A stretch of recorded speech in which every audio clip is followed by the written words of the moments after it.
RCN. Le son de la différence. Le son des bulles sur RCN. Bonjour à toutes et à tous, chères auditrices et chers auditeurs de l'émission Le Son des Bulles. Vous êtes bien sûr RCN 90.7. Nous sommes jeudi, il est 18h et on espère que vous allez très bien. Alors on en profite pour vous remercier de votre fidélité. Merci de nous suivre régulièrement sur l'émission et sur les réseaux sociaux. Continuez, nous, ça nous fait chaud au cœur et ça nous motive pour poursuivre notre exploration du 9e art. Alors n'hésitez pas à nous envoyer des messages, à partager vos lectures, vos découvertes et à nous poser des questions sur tout ce qui tourne autour de la bande dessinée. Bref, tout ça pour vous dire qu'on vous aime beaucoup. Et on vous aime tellement qu'on a décidé de faire une émission sur le thème de l'amour. Alors pour en parler autour de la table dans le studio, on a les plus adorables chroniqueuses du monde et chroniqueurs que toutes les radios nous envient. Mais si. Commencez par toi, Françoise. Bonsoir.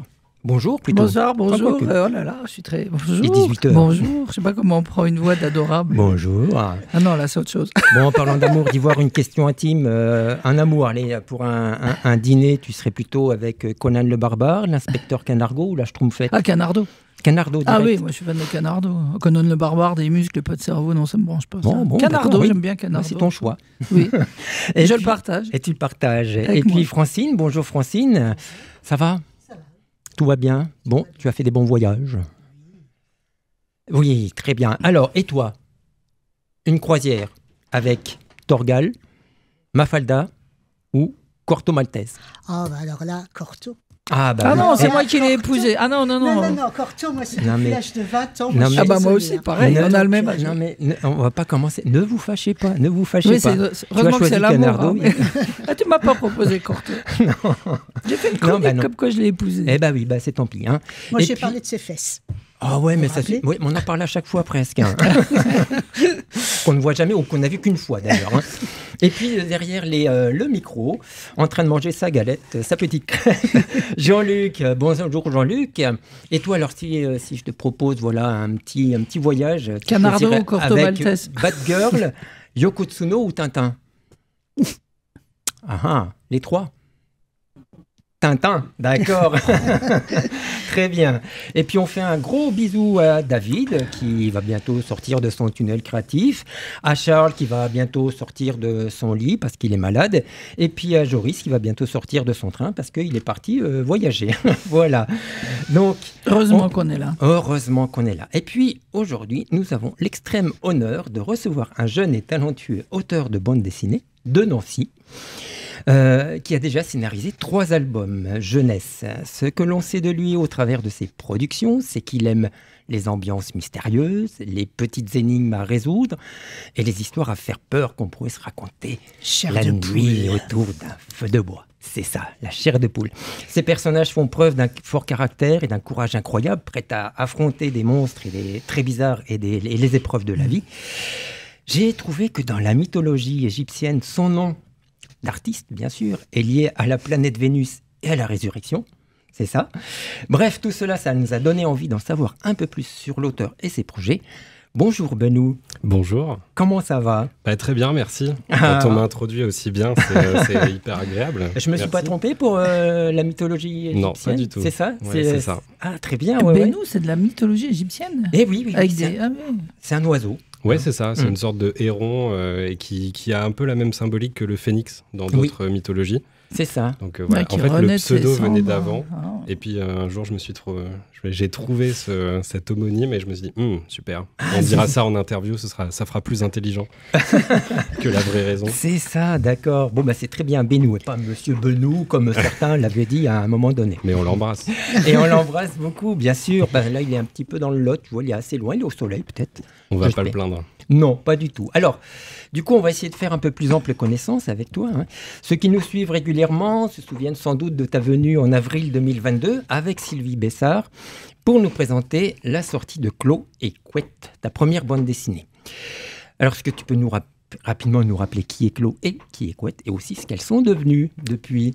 Alors, Chloé, c'est une petite fille qui adore jouer à la détective privée, donc qui est évidemment une vraie détective privée. Et Couette, c'est sa chouette de compagnie qui l'accompagne dans ses aventures et dans ses enquêtes.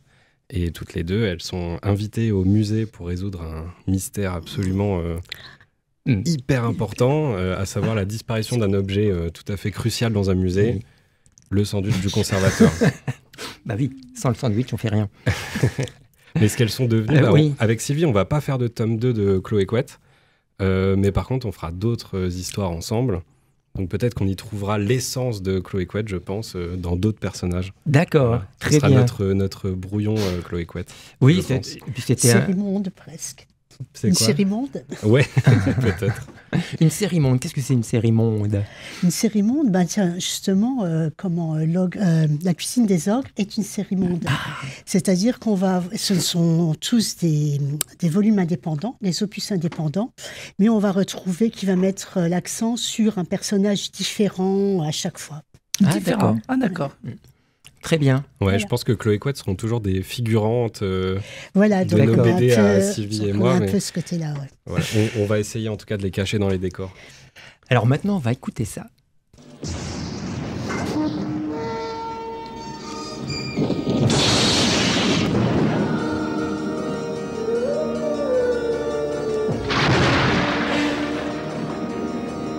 Voilà. C'est la musique des Contes de la Crypte. Parce qu'en 2022, en même temps, tu sortais avec Christian Dutertre le tome 1 des Petits Frissons. Avec Ouais. Charles Dutertre. Charles Dutertre, très bien, je vais le changer. Et donc, les Petits Frissons, l'histoire de Rose, Lily et Charles, un trio intrépide d'une petite dizaine d'années qui aime se faire peur. Enfin, pas tous, hein, il y en a des plus courageux. Alors, est-ce que tu peux nous raconter aussi cette histoire-là, des Petits Frissons? Ouais, en fait, Petit Frisson, c'est venu de mon envie de faire chair de poule, mais pour enfants. Enfin, pour encore plus jeunes enfants, parce que c'est déjà pour enfants. Et donc, j'ai eu envie de raconter l'histoire de ces 3 enfants qui sont mis au défi, parce qu'à la base, ils aiment bien se faire peur, mais pas non plus trop. Et surtout, ils aiment bien relever les défis de leurs grands frères et grandes sœurs, et donc particulièrement de la grande sœur d'un d'eux qui leur dit « Allez chercher des bonbons dans cette maison, elle est hantée, par contre, si vous le faites pas, vous êtes des gros bébés. » C'est Donc ça. forcément, il Oh, faut y l'insulte aller. Quoi. suprême. Bah ouais, c'est clair. On n'a pas envie d'être un gros bébé. Et donc, voilà, il y a toute l'aventure qui tourne autour de... c'est pendant Halloween, hein, d'ailleurs. Exactement. Et autour de la maison de la sorcière. Et ça finit, ce tome 1, sur un suspense incroyable, hein, parce que Ouais. là, il se passe un Cliffhanger. truc. Ouais, Exactement, il se passe ouais, un un truc, on va pas cliffhanger. tout dévoiler, mais il se passe quelque chose. Et alors, il y a une suite ou pas? Mais oui, bien sûr. Alors, il y a une suite qui sort en début mars, le 5 mars, toujours avec Charles au dessin, et qui raconte, qui prend la suite, en fait, à la fin de... Donc, c'est marrant que tu aies utilisé un extrait des Contes de la Crypte, parce que souvent, dans les comics des Contes de la Crypte, d'où sont tirées la série, il y avait un extrait de l'épisode à venir, enfin, du comics à venir, à la fin du précédent. Et donc, moi, j'avais envie de faire un peu ça sur Petit Frisson. Donc à la fin du premier Petit Frisson, il y a un chapitre supplémentaire qui est en fait le premier chapitre du tome 2. Enfin, en tout cas, une prémisse, un peu comme une bande-annonce. Un teaser, exactement. Un teaser, Ouais, c'est ça. Ouais, exactement. Et donc, on a fait la suite avec Charles qui raconte ce qu'on commence à percevoir dans la fin du tome 1. Et c'est vrai que par rapport au conte de la crypte, il y a aussi cette espèce, comment on peut l'appeler, d'animateur, le squelette, là, qui arrive au début exactement. puis à la fin. Là, c'était totalement l'inspiration. Moi, j'adore le Crypt Keeper, il s'appelle comme ça, le gardien de la crypte des contes de la crypte. J'adore ce personnage, il est super. Et je voulais vraiment faire la version enfant. Donc, j'en ai parlé à Charles qui m'a dit « Ok, je te fais ça ». Et qui m'a fait ce squelette-là à moustache, génial. Oui, qui est très humoristique. En fait, c'est fait ça, des petites blagues et on retrouve vraiment l'esprit. Alors, autant, du coup, moi, ça m'a fait regarder les contes de la crypte. Je suis retourné sur YouTube, j'ai regardé les contes de la crypte et ça m'a rappelé plein de souvenirs. Et donc, dans le tome 2 sort au mois de mars, tu as dit? C'est exactement, le 5 mars. Le 5 mars, voilà. D'accord. Et on va découvrir la suite de cette histoire. Bah oui, mais le titre spoile presque ce qui se passe, quoi. Il s'appelle Petit Frisson, tome 2, La disparition. La disparition. Donc, Donc voilà. on se doute bien qu'il y a un Il y a moment quelque donné, chose qui ouais, disparaît. Et c'est pas En un même- sandwich cette fois. mais en même temps, qui va disparaître, comment, Ouais, tout voilà, ça. c'est Bon, ça a encore plein de mystères dans tout ça. Alors, c'est un album jeunesse aussi, mais moi, j'ai pris beaucoup de plaisir à le lire, hein, franchement. Cool, merci. Bah, trop bien. Bah oui, parce qu'il y a en fait ces références-là qui sont peut-être un peu plus adultes que pour des albums, que pour des enfants, quoi. C'est vrai. Et puis, en 2023, sort l'album Léo la Terreur avec Nancy Delvaux. Je ne me suis pas trompé ce coup-ci, non, c'est Nancy. Parfait. Et au dessin, et toujours chez Paquet, hein, parce que tous les albums qu'on a cités, c'est chez Paquet aussi. Ouais, exactement. Dans une collection qui s'appelle Canaille. Canaille, c'est ça. Et là encore, on suit une jeune Dès fille. 6 ans. C'est ça. C'est Les sous-titré premières dès lectures. 6 ans. Oui. Première lecture. Entrer dans la lecture, c'est agréable Ben oui, oui, oui. à offrir. Oui, c'est ça, hein, parce que là, on suit une jeune fille, Léo, qui est contrainte, bon gré mal gré, de rencontrer le nouvel amoureux de sa maman. Ouais. Et la fille de celui-ci, bien sûr. Alors, le week-end va être plein de surprises et ça va être un petit peu bizarre, parce que ça va tourner un petit peu dans le mystérieux. Ouais, c'est ça. Dans Bonne façon de le dire l'étrange. Alors, sans dans le dévoiler. surprenant. c'est Ouais. difficile. C'est dur d'en parler sans raconter Ouais. la fin. Surtout, si on évoque le tome 2 après, ça va être encore plus dur d'en parler sans parler de la fin du tome 1. Mais oui, Mais c'est pareil. parce on tombe un peu dans le fantastique. Et c'est pareil, dans le tome 1, il y a aussi un suspense à la fin. Mm. Ouais, t'aimes bien faire Encore ce pire genre de celui-ci. choses. Hein. Ouais, j'adore. À attirer un petit peu, à faire ces petits teasers, en fait, ces Ouais, choses c'est qui ça. vont attirer le tome 2. Tu Alors, l'as lu, oui, Françoise je l'ai lu. Alors, je veux surtout pas raconter la fin. Je veux surtout rien raconter. Je voudrais juste faire une allusion. Dans mes premières lectures de Cabu, je me souviens de Cabu qui était à l'école dans le Grand Duduche et qui, une classe infernale. Et pour les calmer, on leur envoie un prof. C'est un Panzer, quoi. L'allemande dans toute sa caricature dans les films avec des tresses. Elle fait 1 mètre cube sur 1 mètre cube. Enfin voilà, elle est immonde. Et elle dit, j'ai tout vu, vous mourrez jamais. Effectivement, ils essayent de la voir. Et le Grand Duduche a trouvé le truc, c'est qu'il s'approche d'elle en fin de cours et il lui dit « je vous aime ». Et là, elle tombe. Et ce côté décalé, donc sans spolier ni rien, je trouve ce côté décalé, surprenant, que je retrouve là où en principe d'aïkido, quand on pousse on tire, quand on tire on pousse. Voilà, donc tout ça, c'était l'allusion, c'est ce à quoi ça m'a fait penser, de cette petite fille qui découvre une famille, on a dit surprenante, incroyable, voilà, etc., etc. Oui. C'est parfait. Mais moi, ce que je dis souvent, si ça peut aider à faire un résumé sans spoiler, quand j'en parle, quand je fais des ateliers par exemple ou en dédicace, c'est que Léo adore faire peur aux gens et elle va rencontrer une famille qu'elle a beaucoup plus de mal à effrayer qu'à l'habitude. Ah oui, Oui, pour le coup, ouais. Bon, voilà. Et on comprend petit à petit pourquoi elle a du mal. Et oui, dans Léo aussi, il y a tout ce mystère, hein, puis cet univers un peu fantastique, mais c'est aussi un sujet un peu plus sérieux. C'est vrai. C'est les familles recomposées, retrouver, intégrer un enfant qui s'intègre dans une famille qu'il n'a pas forcément envie. C'est aussi des sujets qui te tiennent à cœur ou que... Mais c'est rigolo ce sujet-là parce que, en fait, l'histoire de Léo la Terreur, elle vient de Nancy à la base, qui voulait faire l'histoire de cette... de Nancy Delvaux. Nancy Delvaux, oui, exactement. Oui, Pas il la vient ville. pas de Nancy, la ville. Aussi, parce qu'on l'a écrit oui. à Nancy, mais bref. Donc Nancy Delvaux voulait raconter l'histoire de cette petite fille un peu turbulente qui embête son beau-père et puis son demi-frère, etc. Et quand elle nous a demandé si on... Donc quand je dis nous, c'est à Stéphane Godefroy à l'époque qui était éditeur sur ce livre-là et à moi-même, si on pouvait travailler tous ensemble parce qu'elle avait besoin d'un scénariste. Moi, je me suis rendu compte que j'avais pas grand-chose à raconter sur les familles recomposées et sur le divorce, etc. Parce que mes parents sont pas divorcés. Je viens pas c'est d'une des famille... mauvais parents. Ouais. Ah. Oh non, ils s'aiment. Non, mais c'est... Cette émission leur et est c'est- dédicacée. Et voilà, exactement, sur cette émission sur le thème de l'amour, c'est Voilà. parfait. Et donc, c'est pour ça que moi, j'ai eu besoin d'insuffler quelque chose d'autre dans cette histoire, d'où l'aspect fantastique et mystérieux que j'ai mis un petit peu à petite goutte D'accord. dans le tome 1, puis j'ai renversé tout le seau dans le tome 2, D'accord. Et le tome 2, il sort quand alors, pour le coup ? le 5 mars aussi. Le 5 mars Ouais. aussi. Donc tout va sortir d'un seul coup. Exactement. Là, tu parlais, donc c'est vrai que tu as un besoin, toi, en fait, de rajouter un peu de mystérieux, un peu de monstre. C'est quoi qui t'enrichit son univers ? C'est tes références.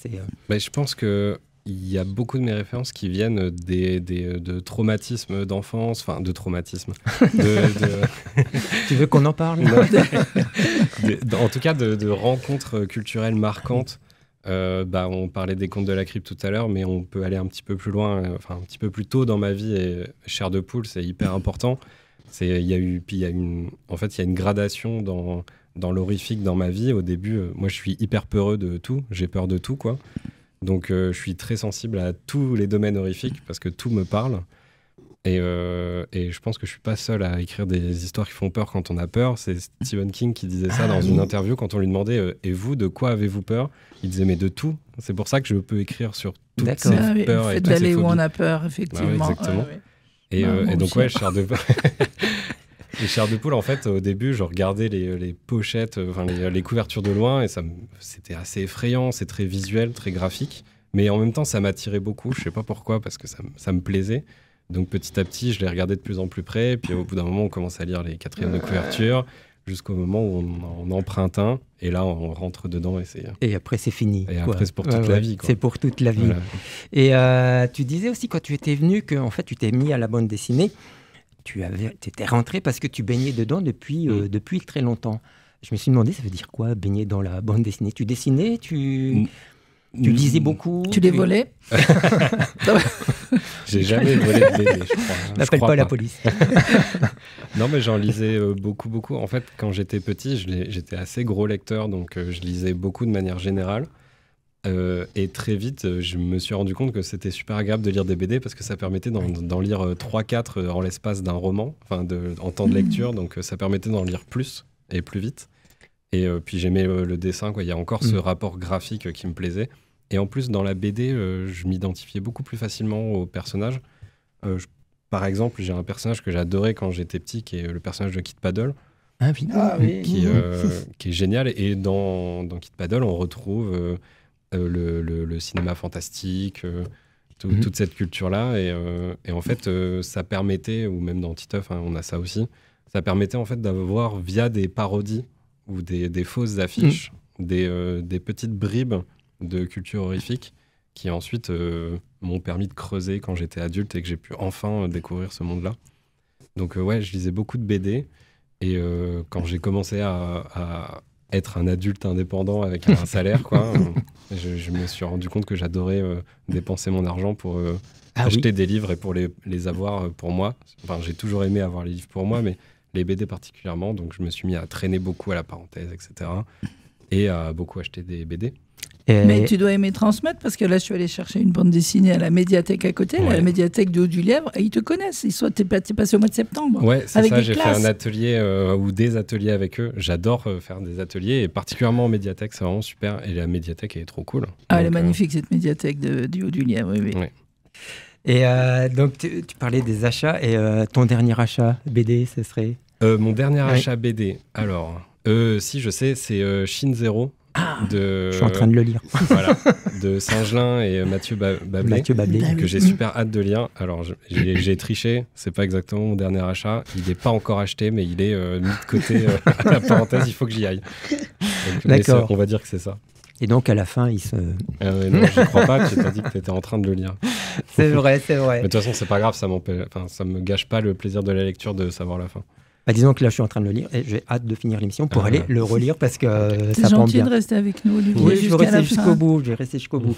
Et donc, alors, pour continuer un petit peu cette découverte aussi, donc, tu as fait 3 albums déjà, donc les 2 autres qui vont sortir, avec des scénaristes différents. Dessinateurs. Des dessinateurs différents. Comme Christian. Comme Nancy, etc. Donc, 3 dessinateurs différents. Comment ça se passe, les rencontres? C'est toi qui sollicites? Tu repères, tiens, un dessinateur, tu te dis, je vais l'appeler parce que j'ai une histoire, etc. Comment ça se passe? C'est plutôt l'éditeur qui fait ce travail-là. En tout cas, pour ces 3 premières histoires, on va dire ces 3 premiers univers, c'est l'éditeur qui a fait le travail pour moi. À l'exception de Nancy, qui est venue avec son histoire et qu'on a modifié ensemble. Mais parfois, ça peut être aussi au gré des rencontres. En ce moment, je travaille sur d'autres projets avec d'autres dessinateurs et dessinatrices qui sont des artistes que j'ai rencontrés en salon. Ah oui, oui. Et avec qui le courant est bien passé et pour qui j'ai eu envie d'écrire des histoires et qui, eux, avaient envie de les dessiner. Donc, ça tombe bien. Et, Ça match. Ouais, voilà, Bien. exactement. Impeccable. Et puis, du coup, toi, tu dessines pas, en fait. Non. Non, tu dessines pas. Et alors, Dommage. vous travaillez mais alors, quand tu vas sur les salons, tu fais quoi alors? Parce que je t'ai vu en dédicace. Ouais. hein. Tu signes je seulement. fais semblant. Non, Tu je fais rigole. semblant? Non. Non, justement, en fait, comme les lecteurs de bande dessinée sont habitués à avoir des belles dédicaces, à avoir des beaux dessins, moi j'ai essayé de m'aligner un petit peu, donc je fais des belles calligraphies et je fais Sans des faute d'orthographe. Ah, c'est bien. sauf la sienne. Ah. Mais, Collector. ouais, collector, il est Ah collector oui. parce qu'il y a une il y a blague un avec. collector, oui. En plus, oh là, garde-le, hein, tu sais jamais. Donc ouais, voilà, je fais j'aime bien faire parce que je suis graphiste en fait. Oui. Mon métier, mon autre métier, c'est graphiste. Donc je connais un petit peu la calligraphie et les typos et donc j'ai des typos différentes pour chaque album Et est-ce que c'est toi qui fais le découpage de l'album ou alors Oui. est-ce que tu... aussi. Oui, aussi. Ouais, c'est vrai que j'ai quand même une partie où je dessine un petit peu parce que j'aime donc effectivement bien faire le découpage. Donc tu fais un storyboard? Ouais, c'est ça, D'accord. avec des bonhommes bâtons ou des petits croquis vraiment hyper moches. Mais juste pour comprendre, pour faire comprendre au dessinateur ou à la dessinatrice. Après, ça dépend avec qui. Avec Sylvie, on s'était mis d'accord sur le fait que j'avais pas à faire de storyboard et que je lui faisais une proposition de découpage. Oui. Ce que j'ai aussi fait pour le tome 2 de Léo la Terreur et pour le tome 2 de Petit Frisson. En fait, j'ai appris à le faire comme ça avec Sylvie et je me suis dit que c'était une bonne idée de continuer à le faire. C'est très très bien de le faire comme ça. Ce qui donne plus de liberté au dessinateur. Carrément, complètement. De toute façon, pour moi, le dessinateur, il doit toujours avoir le dernier mot et imposer des choix graphiques à un dessinateur, c'est aller droit dans le mur, quoi. Après, tu disais que l'autre fois aussi que tu suivais beaucoup quand même le dessinateur pour être avec lui aussi, parce que pour éviter qu'il soit tout seul, quoi, aussi. Ouais, c'est ça. Et puis, en fait, je l'ai appris par l'expérience, quoi, très vite, avec Charles Duterte, à qui donc j'ai laissé plein j'ai fait juste des croquis et je lui ai donné quelques références visuelles, mais très peu. Donc, je voulais vraiment qu'il fasse un peu ce qu'il avait envie de faire. Et la seule sur laquelle j'ai appuyé vraiment en lui disant « Je veux absolument que ce soit ça, Charles. Ah oui. Vraiment, je veux que ce soit ça. » Il a oublié et il l'a pas fait. Et finalement, quand j'ai reçu la page, je me suis dit « Je crois que c'est mieux, quoi. » Je crois que carrément. Ah oui. ça allait faire marrer quelques geeks avec ma culture horrifique et moi-même, mais mais c'est pas plus. grave. Ouais, voilà, je préfère qu'on ait notre truc à nous. Et ça, je trouve ça pas mal. Dans les projets que tu as, donc là, tu travailles en binôme, mais tu as des projets solo, des choses que tu as envie de faire tout seul ou... Bah ouais, j'ai plein d'idées à développer. Et quand les idées, donc c'est des bribes de scénario, des embryons de scénario, et quand elles sont à cette étape-là, je sais pas encore à quoi elles devraient ressembler à la fin. Donc peut-être que ce sera une BD, peut-être que ce sera un roman photo, peut-être que ce sera un roman tout court. J'aimerais bien en faire. Donc, j'aimerais bien explorer d'autres Un roman, ça veut dire dire passer à l'écriture uniquement, Ouais, c'est ça? j'aimerais bien, ouais. Ah. Peut-être. Hein, j'y réfléchis sur certaines des idées que je note, en tout cas. Je me dis qu'elles seraient bien à l'écrit seulement. Elles pourraient marcher, en tout cas, à l'écrit seulement. Donc, voilà, je ferme jamais aucune porte là-dessus sur le médium. Et ouais, dernièrement, j'ai fait aussi une expérience en solo d'écriture, parce que j'ai fait une traduction d'un comics américain. oui, du coup, une BD, là, t'as traduit ouais, Ah oui, exactement. Donc, c'est une BD qui s'appelle en américain Poppy's Inferno, qui est un comics issu de l'univers d'une chanteuse que j'aime beaucoup, qui s'appelle Poppy. Et donc, l'éditeur m'a contacté en sachant cette donnée-là, que j'aimais beaucoup son travail à elle, en me disant qu'il aimerait bien avoir l'avis d'un fan et d'une personne qui connaisse l'univers de cette personne pour traduire les références, traduire au mieux ces choses-là. Et donc, je lui ai dit, ouais, bah, si tu veux, je fais toute la traduction. J'avais super envie de le faire. Carrément. Et donc, voilà, il m'a dit oui. Donc, c'était ma première traduction. J'ai Bravo. hyper hâte qu'elle sorte. Merci. Bravo. C'était Oui, super intéressant, en fait, Alors, comme ça sort travail. quand, ça? Alors, je prends mes petites notes. Scoop.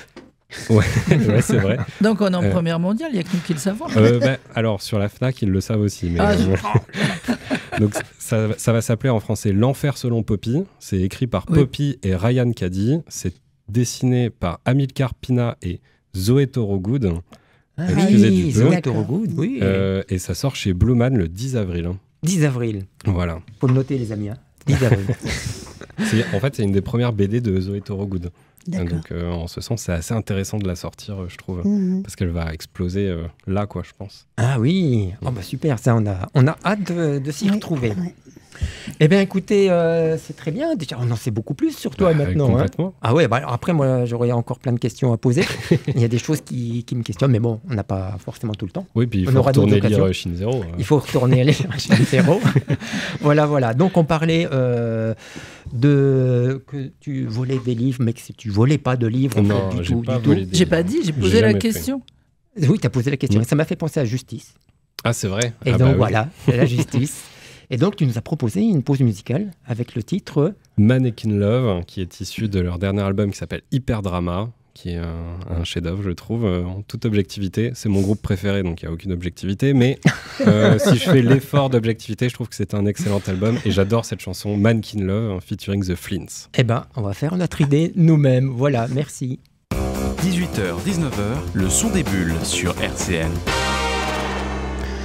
Eh ben voilà, écoute, on a aimé, hein, même si tu n'as pas papoté un petit peu Super. pendant la pause, mais c'est vrai que, puis en plus, tu nous as donné envie d'aller les voir pour leur prochaine tournée en France. Et donc voilà, alors merci pour tout ce qu'on s'est dit, et tu n'hésites pas à intervenir quand tu as envie, il n'y a pas de problème. Si on veut. C'est quand on veut. De toute façon, on a Je des lèverai le boutons. doigt. On a des boutons maintenant. On sait qu'on peut couper Ok. quand on veut. Ça va être joyeux. Ça va être joyeux maintenant. On va pouvoir s'amuser. C'est quoi le thème de l'émission aujourd'hui? Alors c'est l'amour, l'amour. C'est gentil de nous le rappeler. C'est l'amour vache. quand C'est même. l'amour, voilà. Donc on va parler d'amour dans bande dessinée. Et on va commencer par toi, Françoise. Oh, la chance, Eh oui. merci. Alors moi, l'ouvrage m'a emmené là où je voulais pas aller, mais je vais parler de l'amour qui s'étiole. C'est aussi de l'amour, ou une fin d'un amour, où il y a eu de l'amour, avec un titre qui s'appelle 60 printemps en hiver, aux éditions Dupuis, collection Air Libre. Et Air Libre, c'est vraiment le symbole de cet ouvrage de 110 pages. Il y a vraiment de quoi prendre l'air. Parce que c'est ça l'histoire. C'est celle de Josie. Josie, donc, c'est une femme de 60 ans. 60 ans aujourd'hui, et c'est son anniversaire. Grand-mère, mais que tout agace. Les cris de ses petits-enfants, enfilés sans y réussir du fil sur une aiguille. Enfin, des tas de petits détails comme ça. C'est ce qu'on appellerait actuellement la charge mentale. Alors vraiment, trop, c'est trop, tous ces milliers de petits trucs qui sont pas intéressants et qui envahissent le temps, qui envahissent la tête, qui envahissent la vie. C'est la lassitude, le poids sur ses épaules, donc. La faim ou l'envie d'en finir. À page 12, on voit vraiment, elle est de dos et on voit vraiment tout ce qui lui pèse sur les épaules. On le voit, on le sent. Alors là, le jour de son anniversaire, elle décide de partir. Elle prend sa valise, elle part, elle quitte tout. Alors, elle aurait quelque chose à dire, mais alors, ses enfants qui ont fait le gâteau lui reprochent de partir, mais tu peux pas laisser papa et tes petits-enfants et tout. On lui demande rien, il n'y a aucune empathie, il n'y a absolument rien. Elle s'en va, elle se fait engueuler en plus. Alors, il n'y a pas de pourquoi, des reproches, de la colère, c'est vraiment quelque chose. En plus, on lui dit le jour de ton anniversaire, comme si c'était plus grave de partir le jour de son anniversaire qu'un autre jour. Alors, elle part, ça, elle sait qu'elle part. Mais alors, où, qui, que, quoi, dont, où, comment, ça, elle sait pas. Mais elle verra bien, c'est pas ça le plus important, effectivement. Pendant les jours, elle s'en va, elle prend sa valise, elle monte dans un espèce de Volkswagen, un bus Volkswagen, et puis elle avance. Et alors, les appels de sa famille dans les jours suivants sont culpabilisants, c'est égoïste, c'est harcelant. Ils sont insultants. T'es partie comme une voleuse, à quoi tu joues, comme si elle avait 4 ans. Et là, vraiment, on voit bien qu'il n'y a plus d'amour, pas d'amour là-dedans, l'amour au quotidien, l'amour de tous ses proches, qui fait que c'est une famille, qu'on a des petits mots, des petites attentions, qu'on est attentifs les uns aux autres. L'amour avec un petit A, mais c'est celui au quotidien qui rend la vie plus douce. Alors, elle a eu un déclic, et elle a eu ce déclic, justement, et elle est partie. Alors après, peu importe. Alors, tout le reste du livre, effectivement, c'est une belle histoire. Il n'y a pas de fantastique, contrairement à d'autres, là, à côté. C'est une vie qui est faite, elle va se faire une vie faite de quotidien, mais alors d'air, de liberté, de petits rires, d'amusement, de petites joies, de vie, le plaisir de remettre une robe ou un petit bijou. Enfin, voilà, le fait de sortir, de se dépoussiérer, de respirer, hein, je dis bien collection Air Libre. Alors, elle va rencontrer le club des vilaines libérées. Les vilaines libérées, c'est pas des militantes, non, c'est des femmes qui sont lassées, 50, 60 ans à peu près. Elles sont pas usées, mais elles sont lassées. Et qui s'ennuient, qui trouvaient le temps long dans leur vie, dans leur famille. Voilà, il y avait plus d'attrait, il y avait plus rien. Alors elles se disent comme des sorcières qui broient les cœurs et qui brisent les familles, mais des sorcières qui veulent danser. Et ça, c'est beau, je trouve. De toute façon, on a toujours traité les femmes de sorcières, on les a brûlées, surtout quand elles veulent danser. Et ben voilà, c'est ça. Elles se font cramer dans les familles, effectivement. Et c'est ça depuis toujours. Alors elle va faire des rencontres, elle va faire des soirées, soirée, elle va tomber amoureuse. C'est des corps de 60 ans, mais voilà, c'est le plaisir de vivre quand même de la vie au quotidien. C'est pas de la passion, tout est dans la douceur du quotidien. Alors je dirais bien ordinaire, mais sans que ça soit banal, quoi. C'est ce quotidien. Les enfants, ils décolèrent pas, ils comprennent pas. Elle bouge les lignes, elle vit, mais elle avance, mais c'est pas forcément facile. Est-ce qu'elle aura le courage de franchir un pont de plus, dit-elle. Voilà, c'est une histoire de liberté qui s'offre à 60 ans, qu'on s'offre à 60 ans. À quel prix? Mais parce que c'est vital. C'est ça, ou alors se faire enterrer vivante. S'enterrer vivante et s'enterrer soi-même, c'est pas possible. On n'est jamais si bien asservi que par soi-même. C'était Mystique qui écrivait ça. Alors on la suit dans ses doutes, dans ses envies. C'est pas de tango, un peu en avant, un peu en arrière. Ça va trop vite, c'est pas possible. Et puis en même temps, voilà, c'est une montagne russe d'émotions qui est différentes pages de vie. C'est doux et c'est rude à la fois. Le dessin, il est flou, il est pastel. C'est le fameux sfumato de Léonard de Vinci. Tout en couleur, mais pas de sombre. Ça donne de la douceur, de la délicatesse, de l'hésitation, comme un brouillard. Alors, moi qui ai 60 ans, là, je parlais de moi, je m'y suis reconnue. J'ai reconnu mes copines qui ont 55, 60 ans, qui partent. Alors, pas pour faire le tour du monde, non, c'est pas pour avoir une Audi, mais c'est pour pouvoir respirer, pour pouvoir réfléchir sur son usure, sur sa fatigue. C'est beau, c'est pas forcément joyeux, c'est pas un truc où on meurt de rire, mais c'est pas triste non plus. C'est une nouvelle page de vie, une nouvelle tranche de vie. Elle a du brouillard dans la tête, elle lui dit comme il y a du brouillard dans cette histoire, dans les dessins. Je trouve que c'est magnifiquement mis en page, magnifiquement raconté. C'est délicat, c'est pas féministe. On reproche rien à personne, il n'y a pas de reproche à faire. C'est la vie qui s'étiole, c'est ce que j'ai dit en préambule. Voilà, c'est un livre à lire lentement. Lentement, voilà, ça supporterait pas la vitesse, au jour le jour, pas forcément d'une seule traite. C'est à lire en prenant le temps de lire. Et c'est un livre qui a été écrit par 2 femmes, Ingrid Chabert et Aimée Lelong. C'est une histoire de femmes qui, elles, ont 40 ans. Alors, je me suis posé la question, est-ce qu'un homme aurait su écrire ça, cette lassitude, cette fatigue, ou comprendre simplement? Mais qu'est-ce qu'il y a à comprendre? Il y a peut-être justement rien à comprendre. C'est une tranche de vie sans projet défini, juste un besoin d'air, de respirer, de sortir la tête, de mettre la terre dans l'oxygène. Donc, merci à Dupuis et sa collection d'air libre d'avoir su accueillir cet ouvrage que je trouve magnifique dans l'histoire. Et oui, on était plusieurs à le partager, ce point de vue-là sur cet album. Moi, je l'ai lu, alors je ne suis pas... c'est pas un scoop, mais je ne suis pas une femme. Et ça m'a plu beaucoup, cet album. Peut-être que j'en ai eu une autre lecture aussi. Moi, ça me rappelle... moi, je me rappelle du monsieur, le mari, qui, du coup, quand elle s'en va après le gâteau, il reste un peu comme ça, quoi, un peu... la phrase des enfants, mais tu fais ça à papa, mais de quoi ils se mêlent les gosses? C'est une histoire de couple qui, ça s'étiole, c'est tout. Elle dit, il serait parti avant moi, c'est le premier qui part qu'à faux, quoi. Puis c'est tout, quoi. Ouais, puis c'est sur le couple et les couples qui s'entassent comme ça, qui s'enlisent et puis qui ne bougent plus et que tout est, c'est comme ça, ce sera comme ça jusqu'à la fin. Eh ben non. Ouais, non. Eh ben non. D'un seul coup, on coupe tout et ça, c'est il n'y a pas de colère contre personne. Je dis bien, c'est pas un pamphlet contre je ne sais qui ou je ne sais quoi, non. C'est l'amour qui s'étiole, la vie qui s'étiole, et que d'un seul coup, on se dit je sors de cette apnée. Ouais, c'est vrai. Bon, on valide. Non, on valide pour le thème de l'amour. Oui, c'est bon. Parfait. Alors, on va passer aux rencontres, parce que l'amour, c'est aussi des rencontres. Donc, les rencontres de Francine. Oui, mes rencontres à Angoulême. Les rencontres d'Angoulême de Francine. Alors, des rencontres à Angoulême, il y en a eu beaucoup, plus belles les unes que les autres. Alors, impossible en 5 minutes, voire même un peu plus, de parler de toutes. J'en ai donc sélectionné 3, les 3 qui m'ont le plus touchée. Alors, primo, la masterclass de Luz, dont l'album De Chinu, mon gros coup de cœur, mon number 1 de l'an dernier, après avoir été, entre autres, lauréat du Grand Prix de la critique ACBD 2025 et du Prix Wolinski 2024, a été consécration suprême à Angoulême, couronné du Fauve d'Or du meilleur album. Alors, un petit retour sur l'album quand même, rapidement. C'est une déclaration d'amour à l'art, une enquête historique, presque un thriller politique sur un survivant. Déclaration de Luz. Merci Benoît. Donc, on est enchanté de l'avoir dans le studio.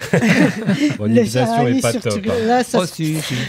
Le survivant, un tableau. Dans De Chinu, paru aux éditions Albin Michel, Luz nous raconte à hauteur de tableau, et non pas à hauteur d'homme, non seulement l'histoire de ce tableau, témoin passif d'un monde livré à la barbarie, qui sera tour à tour acheté, vendu, confisqué, exhibé, restitué, avant de couler des jours tranquilles à Cologne, sur les cimaises du musée Ludwig, mais aussi les histoires de ceux et de celles qu'il a croisés tout au long de sa traversée du XXe siècle. Alors, le 7 janvier 2025, cela fait tout juste 10 ans, l'étiquette de survivant qu'on lui a collée à la peau, à l'use, n'a cessé de le poursuivre. Pour partager son expérience de la survivance, plutôt que de parler de lui, il a donc choisi de le faire de manière détournée, à travers le prisme d'un témoin passif de l'histoire. Alors, l'album interroge également sur notre impuissance face à la marche du monde. Est-ce que l'on a envie d'être des témoins passifs de l'histoire, tels des tableaux accrochés au mur, ou est-ce que l'on descend du mur pour interagir davantage avec le mur qui nous entoure ? Vaste question. Oui. Alors revenons à la masterclass. Pour raison de sécurité, n'oublions pas que depuis les attentats, l'USE est toujours sous protection policière. Aucune publicité n'a été faite autour de l'événement.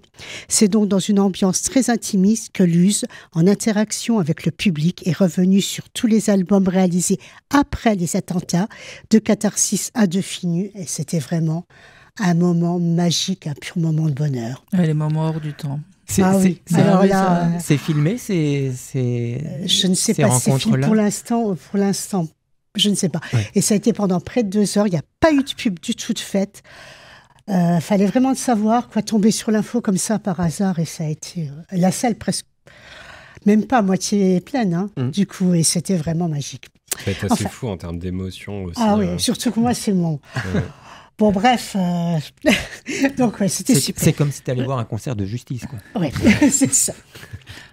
Alors, deuxième, c'est la lecture musicale de Jacaranda, qui a été donc prix Renaudot 2024. Alors, lecture musicale par son auteur, bien sûr, Gaël Faye, accompagné du guitariste Samuel Kamanzi, et n'oublions pas que nous sommes dans le temple de la BD à Angoulême, celui qui a signé l'adaptation graphique de Petit Pays. Je veux parler évidemment du dessinateur Sylvain Savoya, qui a illustré en direct les slams, lecture d'extraits de Jacaranda et rap autour de l'exil et de la mémoire. Alors, un grand moment d'émotion aussi, qui s'est terminé par une standing ovation très chaloupée. Que d'émotion, dis donc, à Angoulême. Ah ouais, et puis un troisième. C'est que de l'amour, en fait, tout ça. Ouais. Ah oui, ça transpire quand tu le dis. Ça transpire, le mot pas gracieux, mais ça émane, ça rayonne, on va dire. C'est quelque chose qui était vraiment fantastique. Alors la troisième, alors ça, je vous le conseille, si vous ne l'avez pas lu. Ah non. Donc, c'est cet album-là. Alors, c'est La Rencontre. Alors, j'avais commencé ma chronique avec un gros coup de cœur de 2024 et je termine avec celui de 2025. Les Mémoires de la Shoah, qui parut en janvier dernier dans la collection Early, prix Albert Londres aux éditions Dupuis. Alors, une lauréate du prix Albert Londres, incarnée dans la BD, un reportage du dit ou de la dite journaliste porté par un tandem scénariste-dessinatrice. Tel est l'ADN de cette nouvelle collection, dont Les Mémoires de la Shoah est le 2e opus. Ici, en l'occurrence, la lauréate, c'est Annick Cogent, grand reporter au Monde. Le reportage, une série de 5 articles parus en 1995 lors du cinquantenaire de la libération des camps, dont nous commémorons cette année les 80 ans. Et la scénariste Théa Rochman et la dessinatrice Tama Baudouin. Alors, à Angoulême, j'ai eu la chance d'assister à une rencontre passionnante, adapter le réel et plus précisément adapter la presse en bande dessinée avec Annick Cogent et un autre prix Albert Londres, Stéphane Marchetti, qui est le co-directeur de la collection et scénariste également du premier ouvrage consacré lui à Henri de Turenne, qui était paru en novembre de l'an dernier, sur le front de Corée avec Raphaël Ortiz au dessin. Et autre chance, j'ai pu également interviewer la scénariste Théa Rochman et la dessinatrice Tamia Baudouin. Alors, pour revenir sur les articles, déjà, un jeune journaliste, Annick Cogent, avait accompagné Simone Veil le 27 janvier 1995 à Auschwitz, lors de la commémoration de la libération du camp. C'est là qu'était née l'idée de ce reportage, réalisé de janvier à avril et paru dans Le Monde fin avril, début mai de la même année, qui lui vaudra le prix Albert Londres. 5 articles, donc. Le premier, Les Voix de l'indicible, donne la parole aux rescapés. Le deuxième, Les enfants miraculés, aux enfants de rescapés. Le troisième, Le fardeau des enfants de nazis, comme son titre l'indique, aux enfants des bourreaux. Le quatrième, L'impensable dialogue des rencontres entre enfants de rescapés et enfants de nazis. Le cinquième, enfin, Confrontation avec l'histoire, nous amène à réfléchir sur la responsabilité de chacun dans ce qui arrive collectivement et entre douloureusement en résonance avec l'actualité. Alors, album sur la mémoire et la transmission, le poids du silence et ses répercussions est au cœur même du sujet. Et je cède la parole à Annick Cogent. Je suis journaliste, mais ce qui m'intéresse, c'est l'écho maintenant, les mémoires, comment elles se transmettent. Et donc c'était d'aller sans doute voir est-ce qu'on faisait quelque chose pour recueillir la parole de ceux qui avaient tant à nous dire, de ce qu'ils avaient vécu, ce qui était juste inimaginable. Et comment ils en avaient parlé dans leur famille? Qu'est-ce qui se passait pour la deuxième génération? Qu'est-ce qui se passait pour les enfants de ces rescapés qui étaient revenus, qui avaient connu l'enfer et qui, malgré tout, avaient essayé de créer une vie, une famille, etc., avaient eu des enfants? Qu'est-ce qu'ils leur avaient dit ou pas dit?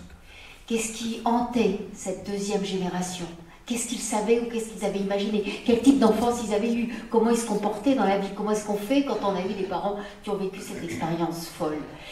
Et puis, m'interrogeant beaucoup là-dessus, j'ai entendu des choses incroyables. Et pour vous dire, parce qu'on va parler de l'adaptation justement qu'on a fait, la scénariste Théa Rochman, c'est que ces enfants, donc cette deuxième génération, les enfants de ceux qui étaient revenus de l'enfer, eh bien, se sentaient souvent comme des petits bourgeons sur des arbres calcinés. Les petits bourgeons sur des arbres calcinés, une image qui a fortement marqué la scénariste Théa Rochman. Écoutons-la. Et c'est Annick dans une interview qui parlait de ces petits bourgeons sur un chêne calciné. Et tout de suite, l'image m'a bouleversée. Et ça a tout de suite éveillé en moi carrément tout le dispositif narratif de cet album. Et voilà, c'est parti de ça. Et d'un seul coup, ça me paraissait, je trouvais que c'était beaucoup plus parlant, très symbolique, et que ça allait pouvoir s'adresser à tout le monde par cette espèce de métaphore géniale. Alors ce petit bourgeon, il est déjà présent sur la couverture, discrètement posé sur la veste d'Annick, comme un contrepoint à l'étoile jaune. Ah oui. Dans l'album, deux fils narratifs vont s'entrecroiser. L'adaptation, ou plus exactement l'appropriation de ce reportage, mais aussi sa genèse, puisqu'Annick Cogent est également un personnage. La journaliste devient alors un fil conducteur, permettant au lecteur de suivre l'enquête et éprouver les troubles qu'elle a pu ressentir, les doutes, la colère, l'émotion qui parfois la submerge, le dégoût. La mise en scène subtile et inventive de Théa rend le récit extrêmement vivant et poignant et évite à la fois l'écueil du didactisme et celui du pathos. On est dans l'émotion, oui, mais dans l'émotion juste. En fait, ce que je voulais, c'était que les gens aillent vers ce sujet et ces reportages de façon presque émotionnelle, en fait, et pas rationnelle, pas avec leur cerveau, mais avec leur tripes et leur cœur. Donc ça demandait à un peu transformer les reportages, les faire vivre dans un dispositif narratif un peu onirique, un peu presque comme un espèce de cauchemar, de grand rêve, qui nous ferait tous accéder plutôt à notre inconscient, en fait, notre inconscient collectif sur ces questions-là, et pas sur notre intellect et notre raison. Donc c'était particulier de proposer ça, et tout de suite, que ce soit les éditeurs ou Annick Cogent, ont adoré cette proposition, ont tout de suite dit oui, m'ont fait une énorme confiance. Donc ça a été merveilleux parce que ce livre, c'est exactement ce que je voulais faire. C'est même mieux que ce que je voulais faire grâce à Tamia, voilà, qui a apporté, elle, cette sensibilité, ce génie artistique, graphique, qui vraiment a transcendé encore plus ma proposition. Elle est exactement dans le sens de ce que je voulais, mais en plus.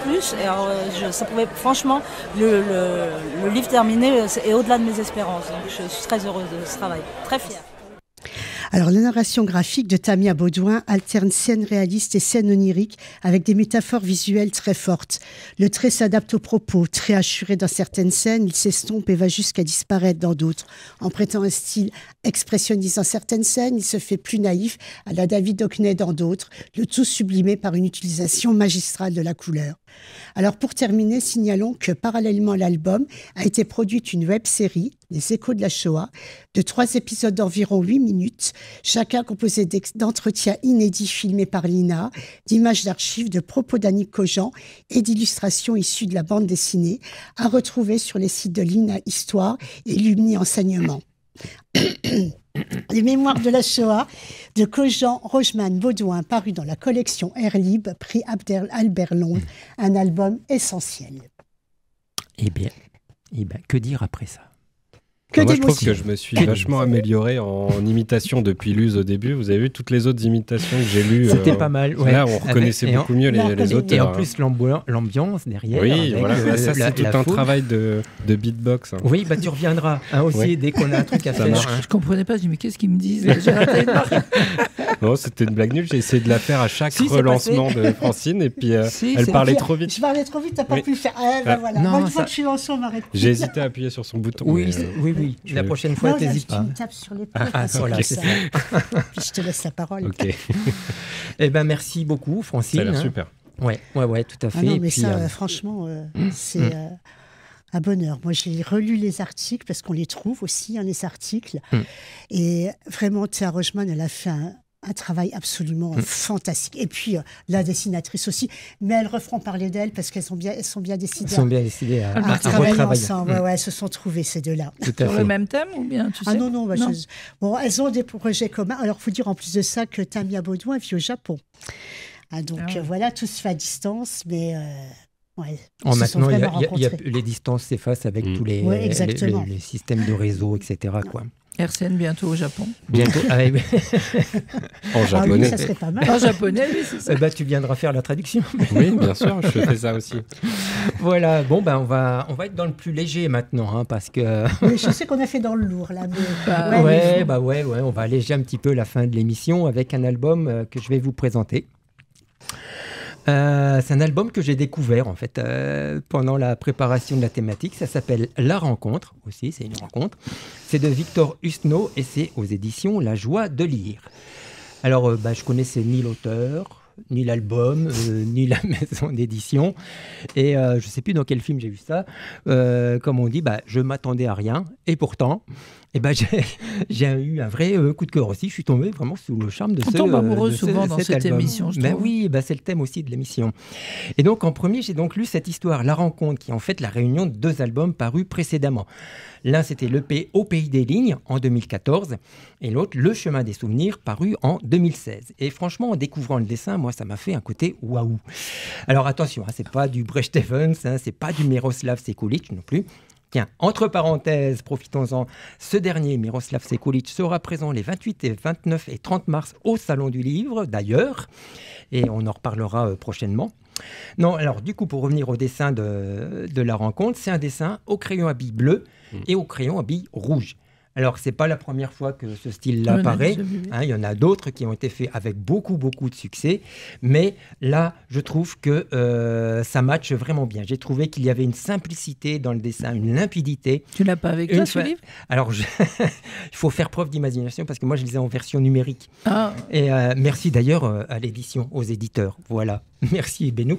Sinon, il faut que tu reviennes à chaque émission pour les voix, pour le visuel. Hop, voilà. Et donc, une facilité de lecture et d'appréhender l'histoire et qui m'a fait tout de suite plonger dans l'univers créé par l'auteur. C'est un monde fait de lignes, de formes géométriques, mais il y a aussi des courbes, des rondeurs plus organiques. C'est quelquefois très épuré, c'est quelquefois très dense. Il y a de tout. Mais parlons de l'histoire. Ah oui, au fait, l'histoire. Jean-Luc, s'il te plaît. On va lancer le tourbillon. L'histoire. Vous vous rappelez de ça ? Elle avait des bagues à chaque doigt, des tas de bracelets autour des poignets, et puis elle chantait avec une voix qui s'y... Et l'histoire, moi, ça m'a fait penser un petit peu à ça. C'est la rencontre de deux enfants d'une dizaine d'années dans ce monde imaginaire. Et tout de suite, entre eux, ça va matcher. Ils vont s'amuser comme des petits fous. Ils vont courir, ils vont sauter, ils vont virevolter. Ils vont traverser des forêts, gravir des montagnes. Bref, c'est de la liberté à l'état pur. C'est une histoire d'amitié, c'est une histoire d'amour, c'est une histoire de vie. Voilà, c'est tout. Alors c'est vrai qu'on est un petit peu à la croisée des chemins entre un album jeunesse et un roman graphique. C'est une histoire sans parole. Enfin, quand il y a des bulles, c'est pour y mettre des dessins dedans. Il y a très peu de cases, il y a beaucoup de pleines pages, de doubles planches. L'auteur joue avec les codes de la bande dessinée. Il s'en amuse, il nous amuse beaucoup avec cela. Alors, pas étonnant que, du coup, dans les références de l'auteur, on trouve des choses comme Philémon de Fred et Jean qui rit et Jean qui pleure de François Ayroll. Alors, les éditions La Joie de lire ont également eu la bonne idée de rééditer Les Amoureux en janvier de cette année. C'est de la même lignée, c'est avec les deux mêmes enfants et c'est encore plus décalé puisque les deux enfants, ils dessinent eux-mêmes le décor. Ils dessinent eux-mêmes les pages au fur et à mesure qu'on les ouvre. Hop, ils ont leur crayon, ils dessinent les lignes rouges et dessinent les lignes bleues. C'est formidable. Enfin, moi, j'aime beaucoup. Alors, c'est sûr, on aime ou on n'aime pas. Des mauvaises langues du milieu professionnel pourront dire, comme on l'a entendu l'autre fois avec Thierry Martin et le balayeur des lilas, oui, payer 16 € pour un album qu'on lit en 10 minutes, faut quand même pas se moquer du monde. Alors, moi je dis, si t'aimes pas, n'en écoute pas les autres. Pour ma part, ces 2 albums sont comme des petits bonbons. Dès que j'ai un petit coup de blues, je plonge dedans et ça va tout de suite mieux. Voilà. Alors, si vous voulez continuer avec cet auteur, c'est d'ailleurs ce que je vais faire moi de mon côté, penchez-vous sur aussi La Brigade qui est sortie en août 2024. C'est un style graphique un peu différent, mais tout aussi particulier. Et c'est l'histoire de Merlin, l'enchanteur, qui est un peu sur le déclin parce qu'il a fait toutes ses aventures et qui demande à son ami Pierrot, du coup, de lui créer une épopée digne de son prestige. Et alors là, il va faire toute une aventure et c'est aussi assez fabuleux. Un petit mot sur la maison d'édition. La Joie de lire, c'est une maison d'édition suisse créée en 1937 qui est spécialisée dans la littérature jeunesse. Et pour elle, le livre est conçu comme un espace de liberté, le livre comme une proposition qui ne fournit pas de réponse. Vous connaissiez La Joie de lire ? Non. Non plus. Ça a l'air très bien. Ça a l'air très bien. Allez, je finis par une petite note de chauvinisme régional, puisque Victor Husneau n'est pas le roi, mais est diplômé des Beaux-Arts de Nancy. Voilà, ceci explique cela, je pense. Parlons de chauvinisme, j'ai quand même oublié quelque chose par rapport à Angoulême. Ah. C'est que notre ami Robin Dutrex, qu'on a reçu pour son album « Mamie n'a plus toute sa tête », a reçu un prix. Le prix Charlie Schlingo. Schlingo, voilà. Tout ça, on le mettra sur la page Facebook. Voilà, donc je rappelle, c'est la rencontre de Victor Husneau aux éditions La Joie de lire, qui porte bien son nom, ma foi. L'émission est presque terminée, les amis. Merci beaucoup. On a fait un bon petit tour du côté de l'amour, je pense. Sous toutes ses facettes. Sous toutes ses facettes. On a découvert un auteur fabuleux avec Bénou. D'Ivoire, Bénou, on pourra te voir prochainement dans les festivals. Oui, alors dans ceux qui arrivent relativement vite, il y a Ville et BD. Oui, bientôt. Sûrement le livre sur la place, je pense. Ah, super. Ouais, je ne suis pas sûr à 100%, c'est pas dit encore, mais je crois. Mais Ville et BD, c'est sûr. Peut-être avec Charles en plus, qui pourrait être chouette. Charles Dutertre. Voilà. Charles, c'était sur le Charles qu'il y avait. C'est Charles. D'ailleurs, c'est lui le petit garçon dans Les Frissons. Non, mais ça, c'est les hasards de la vie rigolos, quoi. C'est que moi, j'avais super envie depuis toujours d'appeler un personnage Charles. Ah oui. Quand j'ai commencé l'écriture, donc avant le commencer pour de vrai avec la BD, quand je faisais des nouvelles quand j'étais ado, je voulais prendre un pseudonyme et ça aurait été sûrement Charles le prénom. Ah d'accord. Pour Charles Baudelaire, quoi. Ah oui, d'accord. Mais il y en a plein des Charles. Les Rois, Charles de Gaulle, Charles Martel, Charles Lie Couture, Charles Baudelaire. Non, mais Charles Lie Couture. Non, mais il y en a plein des Charles. Non, vous vous trompez. Le seul et unique Charles, c'est Charles Ancet. C'est tout. Voilà. C'est le seul. Bien, merci beaucoup. Merci. Les albums sortent le Petit Frisson numéro 2 au mois de mars et Léo la Terreur numéro 2 au mois de mars. C'est ça, le 5 mars, ouais. Donc soyez à l'affût. Carrément. Et puis nous on se retrouve le mois prochain sur une autre thématique dont je ne me rappelle plus le nom, mais on va préparer tout cela. À bientôt. À bientôt. Au revoir. Au revoir.